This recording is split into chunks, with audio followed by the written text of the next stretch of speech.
दुश्मन हमारे बहुत, जो हमारी फॉरेन पॉलिसीज है। आप पाकिस्तान को तो छोड़ ही दीजिए भाई, सारा अरब वर्ल्ड आपके खिलाफ, चाइना आपके खिलाफ, रशिया आपको चल रहा है। जाकर आपने वोट ट्रंप की मांगी, बाइडेन आपके खिलाफ। वो आपके साथ भाई कौन है? अगर कुछ आपके साथ नेशनलिस्ट लोग हैं, आप उनको भी तोड़ना चाहते हो, उनको भी डराना चाहते हो, उनको भी धमकाना चाहते हो, ये कभी नहीं चलेगा। और पंजाबी और सिख विशेषतौर प्यार से तो बात आपकी मान सकते, डर से, डरावे से, बंदूक से, तोप से ये करने वाली कौमें नहीं। इन्होंने तो सारी हिस्ट्री ही शहादत की है। तो मेरी गुजारिश है, ये ब्लैक लॉज वापस लीजिए, ये काले कानून वापस लीजिए। प्रधानमंत्री जी, आप कहते हो मैं एक कॉल अवे हूं। भाई, किसी के पास आपका नंबर है? किसके पास आपका नंबर है? आप क्यों नहीं इन किसान जथेबंदियों को, ये मेंबर्स ऑफ पार्लियामेंट, इनको साथ लेकर चलिए, हम चलते हैं आपके साथ। आओ, आपके जय जयकार के वहां नारे लगवाएंगे। आप इन कानूनों को वापस लीजिए। कहते ने चीर देंदे ने पहाड़, हुंदा जिन्हां नूं जनून, रह के मंजिलां तो दूर किथे मिलदा है सुकून। हारदे नहीं हुंदे मर्द दलेर, बस हौसला बना के तुसी किसान वीरो रखियो। असी जितांगे जरूर, जंग जारी रखियो। असी जितांगे जरूर, जंग जारी रखियो। जय हिंद, जय जवान, जय किसान, वाहेगुरु जी का खालसा, वाहेगुरु जी की फतेह।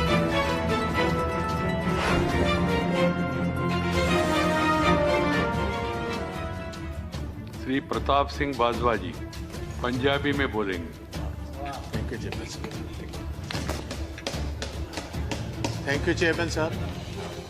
ਅੱਜ मैं विशेष तौर ਸਮੁੱਚੇ जगत ਦੇ ਵਿੱਚ ਜਿਹੜੇ ਸਾਡੇ ਪੰਜਾਬੀ ਵੀਰ ਪੰਜਾਬੀ ਦੇ ਵਿੱਚ ਇੱਕ ਆਪਣੇ ਨੁਮਾਇੰਦੇ ਦੀ ਗੱਲ ਸੁਣਨਾ ਚਾਹੁੰਦੇ ਨੇ, ਉਹਨਾਂ ਨੂੰ ਸੰਦੇਸ਼ ਹਿੰਦੁਸਤਾਨ ਦੀ ਪਾਰਲੀਮੈਂਟ ਤੋਂ ਪੰਜਾਬੀ ਵਿੱਚ ਦੇਣਾ ਚਾਹੁੰਦਾ। ਚੇਅਰਮੈਨ ਸਾਹਿਬ, ਜਦੋਂ 20 ਸਤੰਬਰ ਨੂੰ ਇਸੇ ਹੀ ਹਾਊਸ ਦੇ ਵਿੱਚ एक कानून नूं पास करन दी, जेडे एग्रीकल्चर के साडे बिल है ने उन्हां नूं पास करन दे इत्थे बहस चल रही सी। मैनूं मान है मेरी पार्टी इंडियन नेशनल कांग्रेस ने मैनूं मौका दिता एज ए लीड स्पीकर गल करन दा। मैं उस टाइम भी ये गल दा जिक्र कीता सी कि जेडे बिल ने ये किसानां दे डेथ दे वारंट्स ने, ते कोई भी जेड़ा हिंदुस्तान च रहन वाला मेरा वीर है वो किसानां दे डेथ वारंटां ते दस्तखत नहीं करेगा। तुसी वेखो, तुसी उदों गल नहीं मन्नी। साडा हक सी, सारी ओपोजिशन मंगदी सी कि बुनियादी हक जिहड़ा कॉन्स्टिट्यूशन ने दिता सानू डिवीजन दा, इत्थे वोटिंग कराई जाए। तुहाडी उस टाइम भी जिहड़ी सरकार दी मंशा सी वो सही नहीं सी। तुसी धोखे दे नाल, तुसी धोखाधड़ी दे नाल जल्दी दे विच कानून बनाना चाहते सी, क्योंकि कुछ जिहड़े अमीर आदमी सी, बड़े कॉरपोरेट हाउसेस सी, उन्होंने तुसी बेनिफिट देना चाहते सी। तुसी कहना सी कोरोना दे विच मैनूं हैरानी है, सारी दुनिया जूझ रही है कोरोना दे नाल, साडा देश जूझ रहा कोरोना नाल। 2 वक्त की रोटी गरीब लोगों को नहीं मिल रही। साडी माइग्रेंट लेबर बेचारी पैदल साइकिलों ते बिहार, उत्तराखंड, यूपी वाल जा रही है। गवर्नमेंट को कोई प्रबंध नहीं उन्होंने वापस कर लेंदा। उस टाइम एक चोर दरवाजे के जरिए, बैकडोर के जरिए ऑर्डिनेंसां दे रूप दे विच ये लैके आए। ये मैनूं पहले दसे सरकार, ये ऑर्डिनेंसेस लियाउण दी लोड़ की सी? जे असीं 71 साल 72 साल इन्हां कानूनां दी इंतजार कर सकते सी ते 6 महीने होर क्यों नहीं सी कीती जा सकदी?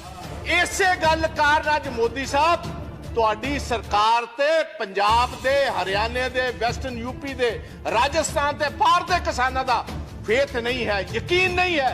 उन्होंने पता है चंद पूंजीपतियां दे बेनिफिट वास्ते कानून लेके आए ने, ये किसानां दे बेनिफिट वास्ते, किसानां दे हक दे कानून नहीं ने। एक होर मैं तुहानूं दसदा, मैं इस हाउस दे विच किसी पोलीटिकल पार्टी दे आज जिन्ने किसान यूनियंस बैठियां किसी लीडर दे कहण ते लोक नहीं आए। ये जन अंदोलन है। हर घर दे विच अपने आप लोकां ने अपने ट्रैक्टरों विच डीजल पाया। हर पंजाब के किसान ने फी एकड़ 500 रुपया इकट्ठा करके ये सारे किसान यूनियन के लीडर्स नूं दिता। मैनूं अफसोस है इस हाउस च कहना पे मनोज जी, 1971 दे विच बांग्लादेश की लड़ाई दे विच असीं 93,000 ਪਾਕਿਸਤਾਨੀਆਂ ਨੂੰ ਐਜ਼ ਵਾਰ ਪ੍ਰਿਜ਼ਨਰਸ ਲਿਆ ਸੀ। 2 ਸਾਲ ਅਸੀਂ ਉਹਨਾਂ ਨੂੰ ਰੋਟੀ ਵੀ ਦਿੱਤੀ, ਪਾਣੀ ਵੀ ਦਿੱਤਾ, ਬੈਡਿੰਗ ਵੀ ਦਿੱਤੀ, ਲੌਜਿੰਗ ਵੀ ਦਿੱਤੀ। ਅੱਜ ਅਸੀਂ ਆਪਣੇ ਕਿਸਾਨ ਵੀਰਾਂ ਨੂੰ ਬਿਜਲੀ ਕੱਢ ਦਿੱਤੀ, ਅੱਜ ਅਸੀਂ ਇੰਟਰਨੈਟ ਕੱਢ ਦਿੱਤਾ, ਅਸੀਂ ਅੱਜ ਉਹਨਾਂ ਤੋਂ ਪਾਣੀ ਕੱਢ ਦਿੱਤਾ, ਅਸੀਂ ਉੱਥੇ ਦੁਬਾਰਾ ਬਾਰਡ ਵਾਇਰਸ ਐ ਲਗਾ ਦਿੱਤੀਆਂ ਜਿਸ ਤਰ੍ਹਾਂ 1960 ਦੇ ਵਿੱਚ ਬਰਲਿਨ ਵਾਰ ਬਣਾਈ ਜਾ ਰਹੀ ਹੈ, ਇੱਕ ਵਾਰ ਪ੍ਰਿਜ਼ਨ ਬਣਾਇਆ ਜਾ ਰਿਹਾ। ਅਫਸੋਸ ਨਾ ਕਹਿਣਾ ਪੈਂਦਾ ਹੈ, ਦੁਨੀਆ ਦੀ ਸਾਰਿਆਂ ਨਾਲੋਂ ਵੱਡੀ ਡੈਮੋਕ੍ਰੇਸੀ ਹੈ। ਇਹ ਚੀਜ਼ਾਂ ਅਫਗਾਨਿਸਤਾਨ ਵਿੱਚ ਵੇਖੀਆਂ ਸੀ, ਇਹ ਚੀਜ਼ਾਂ ਇਰਾਕ ਦੇ ਵਿੱਚ ਸਦਾਮ ਹੁਸੈਨ ਦੇ ਵੇਲੇ ਵੇਖੀਆਂ ਸੀ, ਇਹ ਲਿਬੀਆ ਦੇ ਵਿੱਚ ਕਰਨਲ ਗਦਾਫੀ ਵੇਲੇ ਵੇਖੀਆਂ ਸੀ, ਇਹ ਯੁਗੈਂਡਾ ਦੇ ਵਿੱਚ ਇਦੀ ਮੀਨ ਵੇਲੇ ਵੇਖੀਆਂ ਸੀ, ਇਹ ਮਹਾਤਮਾ ਗਾਂਧੀ ਦੇ ਦੇਸ਼ 'ਚ ਕਦੀ ਕਿਸੇ ਨੇ ਸੁਪਨੇ ਵਿੱਚ ਵੀ ਨਹੀਂ ਵੇਖੀਆਂ ਜੋ ਸਾਡੇ ਕਿਸਾਨ ਵੀਰਾਂ ਨਾਲ ਹੋ ਰਿਹਾ। ਸਾਡੀਆਂ ਮਾਤਾਵਾਂ, ਸਾਡੀਆਂ ਭੈਣਾਂ, ਸਾਡੇ ਬੱਚਿਆਂ ਸਮੇਤ ਅੱਜ ਦਿੱਲੀ ਦੇ ਬਾਰਡਰਾਂ ਤੇ ਬੈਠੀਆਂ ਨੇ। ਤੁਸੀਂ ਉੱਥੇ ਉਹ ਰੂਪ ਦਿੱਤਾ ਜਿਸ ਤਰ੍ਹਾਂ ਕਨਸੈਂਟਰੇਸ਼ਨ ਕੈਂਪਸ ਨੂੰ ਦੇਣਾ ਹੁੰਦਾ। ਕੱਲ 12 ਪਾਰਟੀਆਂ ਦੇ ਲੀਡਰ गाजीपुर गए, पुलिस ने अंदर नहीं जान देते। किस किस्म दी democracy Hindustan. Parliament session in operation होए, तुसी पार्लियामेंट लीडर्स ਨੂੰ ਉੱਥੇ ਜਾਣ ਦੀ ਇਜਾਜ਼ਤ ਨਾ ਦਿਓ, ਇਹਨੂੰ ਅਸੀਂ ਡੈਮੋਕ੍ਰੇਸੀ ਕਹਿੰਦੇ। ਤੁਸੀਂ ਕਹਿੰਦੇ ਹੋ ਸਾਡੇ ਤੇ ਵਿਸ਼ਵਾਸ ਕਰੋ। ਮੈਂ ਤੁਹਾਨੂੰ ਇੱਕ ਸਵਾਲ ਪੁੱਛਣਾ ਚਾਹੁੰਦਾ ਚੇਅਰਮੈਨ ਸਾਹਿਬ, ਤੁਹਾਡੇ ਜ਼ਰੀਏ ਸਰਕਾਰ ਨੂੰ। ਤੁਹਾਡੇ ਐਗਰੀਕਲਚਰ ਮੰਤਰੀ ਜੀ ਨੇ ਇਹ ਗੱਲ ਕਹੀ ਹੈ 1.5 ਸਾਲ ਵਾਸਤੇ ਅਸੀਂ ਇਹ ਕਾਨੂੰਨ ਰਾਖਵੇਂ ਰੱਖ ਦਿੰਦੇ ਆ, ਇਹਨੇ ਬਾਇਸ 'ਚ ਰੱਖ ਦਿੰਦੇ ਆ। ਮੈਨੂੰ ਇਸ ਗੱਲ ਦਾ ਫਰਕ ਦੱਸੋ, ਵਾਪਸ ਲੈਣ ਦੇ ਵਿੱਚ ਤੇ ਰਾਖਵੇਂ ਰੱਖਣ 'ਚ फर्क की है? मैं टेक्निकली ये बात पूछता हूं, अगर आप ये कानून को इन एम्बेंस रखते हो उसका मतलब 1.5 साल के लिए ये कानून वापस हो गए। अगर ये वापस हो गए तो भैया क्या आप अकेला बूझ का सवाल बनाए बैठे हो कि किसान माफी मांगेगा तो तब हम मानेंगे? आप ये बात कहने को तैयार हो हम अपने इन कानून में तरमीम करने को तैयार है? ਅਸੀਂ तरमीम करने को तैयार। ਉਹਦਾ मतलब है कानूना ਵਿੱਚ बड़ी कमी है। आपने खुद कबूल किया इसमें बहुत सारी कमी है। अगर कमी है तो वापस क्यों नहीं लेते? और मैं मोदी जी को यह गुजारिश करूंगा, मोदी साहब ਤੁਹਾਡੀ कांग्रेस के नाल ते कोई अदावत हो सकती है, ਤੁਹਾਡੀ opposition पार्टियां ਨਾਲ अदावत हो सकती है।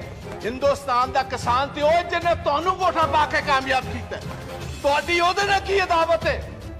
ਪ੍ਰਧਾਨ ਮੰਤਰੀ ਜੀ ਅੱਜ ਮੌਕਾ ਹੈ, ਦੂਜੀ ਵਾਰ ਤੁਸੀਂ ਪ੍ਰਧਾਨ ਮੰਤਰੀ ਬਣੇ ਹੋ, ਅੱਜ ਮੌਕਾ ਸਟੇਟਸਮੈਨ ਬਣਨ ਦਾ। ਸਟੇਟਸਮੈਨ ਅੱਜ ਤੁਹਾਡੇ ਕੋਲ ਮੌਕਾ ਇੱਕ ਵਾਰ ਫੇਰ ਸਰਦਾਰ ਪਟੇਲ ਵਾਲੀ ਜਗ੍ਹਾ ਲੈਣ ਦਾ। ਉਹ ਵੀ ਗੁਜਰਾਤ ਦਾ ਇੱਕ ਪੁੱਤਰ ਸੀ ਜਿਹਨੂੰ ਲੋਕ ਵੱਲਭ ਭਾਈ ਪਟੇਲ ਨੂੰ ਸਰਦਾਰ ਦੇ ਟਾਈਟਲ ਨਾਲ ਜਾਣਦੇ ਨੇ। ਅੱਜ ਤੁਹਾਡੇ ਕੋਲ ਮੌਕਾ ਹੈ, ਆਓ ਚੱਲੋ, ਮੈਂ ਤੁਹਾਡੇ ਨਾਲ ਚੱਲਣਾ। ਚੱਲੋ ਸਿੰਘੂ ਬਾਰਡਰ। ਕਿਸਾਨ ਜੇ ਤੁਹਾਡੇ ਨਾਰੇ ਨਾ ਮਾਰਨਗੇ ਕੋ ਮੈਂ ਤੁਹਾਡੇ बेनिफिट वास्ते लेके आया सी। जे तुसी नहीं कबूल थे, अगर आप समझते हो ये आपके हक के नहीं है, भाई मैं वापस लेता हूं। इसमें आपका बड़ापन होगा। दरिया दिली जो लीडर होता है वो उसका सीना भी उतना बड़ा होना चाहिए। दरिया तो नहीं होना चाहिए उसको। दरिया दिली दिखाइए। आज आपको स्टेट्समैन बनने की जरूरत है। प्रधानमंत्री तो आप सेकंड टाइम बन गए। आज सारा देश इंतजार करता है कि मोदी साहब कब आएंगे। वो तो उमर साहब की बात पर यकीन नहीं करते। क्यों नहीं करते? क्योंकि जिस ढंग से आप ये कानून लेकर आए हो, जिस ढंग से आपने इस पार्लियामेंट को, जो हिंदुस्तान की सबसे, मैं समझता हूं एक सबसे बड़ा फेथ है जिस हाउस पर, वहां हमारा जमहूरी हक नहीं दिया, आपने तो डिवीजन नहीं कराई। उसका मतलब था आपको जल्दी कौन सी बात की? आप मैं अपने पंजाब स्टेट की गल करना जहां साहब, स्टैट्यूटरी बॉडी है थोड़ी जीएसटी, पिछले 10 महीनों का 8000 करोड़ रुपया पंजाब का इन्होंने नहीं दिता। ਤੁਹਾਡਾ फेथ असी किस तरह करिए? ਤੁਹਾਡਾ यकीन असी किस तरह करिए? रूरल डेवलपमेंट फंड पंजाब का RDF जो बुनियादी, क्योंकि जो फसल पंजाब की एजेंसी खरीदती है फूड कॉर्पोरेशन ऑफ इंडिया, हम क्योंकि अपने किसान को टैक्स नहीं करते, असी अपने किसान को टैक्स नहीं करते। ये लेवी जिहड़ी है स्टैट्यूटरी है, गवर्नमेंट को देनी पैंदी है। साडा 3% तो घटा के 1% कर दिता है। तुसी कहंदे हो पंजाब के लोग तुहाडे ते फेथ कर, किस तरह फेथ कर? तुसी दुश्मनां वाला काम साडे नाल कर रहे हो। मैं एक होर कहना चाहना इस हाउस दे विच, ये नवी हिस्ट्री नहीं, गुलाम नबी आजाद साहब ने बहुत खूबसूरत ढंग नाल दस्सिया सी अंग्रेजां दे खिलाफ, ब्रिटिश गवर्नमेंट के खिलाफ। देव गौड़ा जी 6-7 बड़ी मूवमेंट हुई एग्रीकल्चर, जिसको लीड महात्मा गांधी, वल्लभ भाई पाटिल साहब करते रहे, और सभी जगह पर ब्रिटिश को अपना पैर पीछे खींचना पड़ा और जिम्मेदारों की बात माननी पड़ी। तो ये मैं गुजारिश करता हूं, पगड़ी संभाल जट्टा। आज से 100 साल पहले शहीद आजम भगत सिंह के ताया और उनके पिता ने ये आंदोलन शुरू किया था, और हमारे दीपेंद्र सिंह हुड्डा जो बैठे हैं, इनके ग्रेट ग्रैंडफादर, वो भी इस मूवमेंट में साथ है, चौधरी बाथूराम। उस मूवमेंट में भी 3 कानून ही आए थे, जैसे अब 3 लेकर आए। 9 महीने मूवमेंट चली और अंग्रेजों को भी अपने घुटने टेकने पड़े, गोडे टेकने पे। मैं इस पवित्र सदन के विचों कहना चाहना, यही जिक्र सा सुखदेव सिंह ढींडसा ने किया है। लाल किले दे उत्ते जो कुछ होया 26 जनवरी को, सानू बड़ा अफसोस, सानू बड़ा दुख है। As a Punjabi, as a Sikh, I condemn that whole incident what happened. सानू तुसी नैशनैलिटी ना सिखाओ। नेशनलिज्म साडा हर एक बच्चा हर महीने नेशनल फ्लैग में लिपटकर हर महीने पंजाब और हरियाणा का आता है। आप हमें नेशनलिज्म सिखाएंगे भाई? आप उनको खालिस्तानी कह रहे हो जो लाल किले की, क्योंकि बहुत सारे लोग हिस्ट्री नहीं जानते। हमारे 9वें गुरु तेग बहादुर महाराज, गुरु तेग बहादुर जी ने किसके लिए शहादत दी थी? उन्होंने शहादत दी कश्मीरी ब्राह्मण के लिए। कश्मीरी ब्राह्मण पंजाब में गुरु तेग बहादुर जी के पास आए कि औरंगजेब हर रोज जनायु उतारता है, तलवार के ताकत के साथ वो हमें कन्वर्ट करता है, हमारे धर्म को तब्दील करता है। आप इन पिटीशन हमारे साथी, जैसे कोई वकील लेकर जाता है, वो इन पिटीशन लेकर औरंगजेब के पास आए, और औरंगजेब ने इसी लाल किले से, जिसका आप जिक्र करते हो, इसी लाल किले से ये कहा जो पिटीशन लेकर आए इसका सर कलम कर दिया। वहां उनकी शहादत हुई, और उनकी शहादत की याद में जो शीशगंज साहब, शीश कहते हैं गले को, उनकी याद में शीशगंज साहब गुरुद्वारा जो खड़ा है, वो हमारे हिंदू ब्राह्मण कश्मीरियों की वजह से ये शहादत हुई। और आप हमें खालिस्तानी कहते हैं? मेरे अपने पिता जो फॉर्मर मिनिस्टर थे, 5 लोगों के साथ पंजाब में 1987 में उनकी शहादत हुई। मेरे अपने बड़े भाई जो ब्रिगेडियर हैं इंडियन आर्मी के, retired, he was the one who was commanding the 192 mountain brigade, जिसने देश के लिए ये टाइगर हिल जीती। He was commanding 192 mountain brigade. आप हमें खालिस्तानी कहते हैं? आप हमें कहते हो एंटी नेशनलिस्ट हैं ये लोग? और मैं ये चाहूंगा on the floor of the house, I demand कि इधर एक सुप्रीम कोर्ट का सिटिंग जज टाइम बाउंड एक इंक्वायरी करे 2 महीने में, ये बताए वो कौन सी ताकतें हैं जिन्होंने, क्योंकि ये जितनी किसान जथेबंदियां हैं, इनको टाइम दिया गया था 10 बजे सभी स्टार्ट होंगी दिल्ली के इर्द गिर्द जुलूस जो एक पुलिस के साथ, और 8 बजे कुछ शरारती एलिमेंट्स को ये इशारा कर दिया गया कि जो आपको दिया हुआ रूट है उस पर चलने की जरूरत नहीं, आप तोड़ो इस रूट को, बैरिकेडिंग तोड़ो, सीधी आईटीओ पर पहुंचो। आईटीओ से लाल किला तो बहुत सारों ने देखा ही नहीं।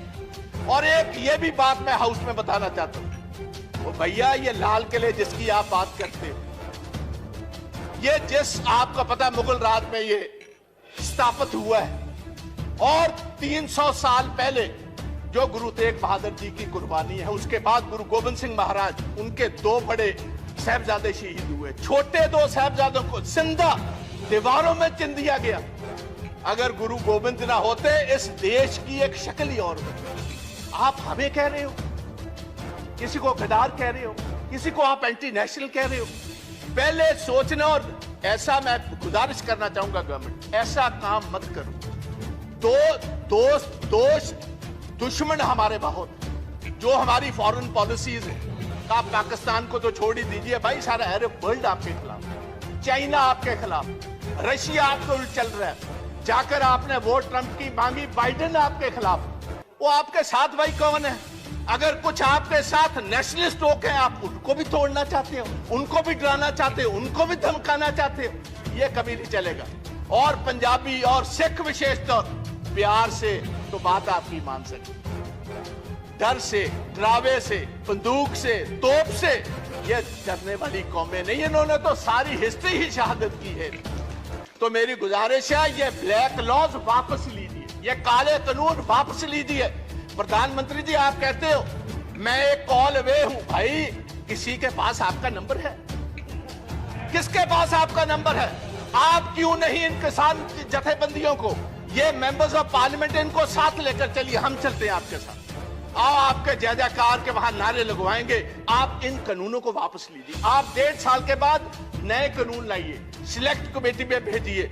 जितने स्टेक होल्डर्स हैं, किसान जथेबंदियां हैं, किसान हैं, मेंबर्स ऑफ पार्लियामेंट हैं, चीफ मिनिस्टर हैं, हमारे एग्रीकल्चर साइंटिस्ट हैं, उनको कहिए खेती के लिए, किसानों के लिए कौन सी सबसे बेहतरीन कानून है।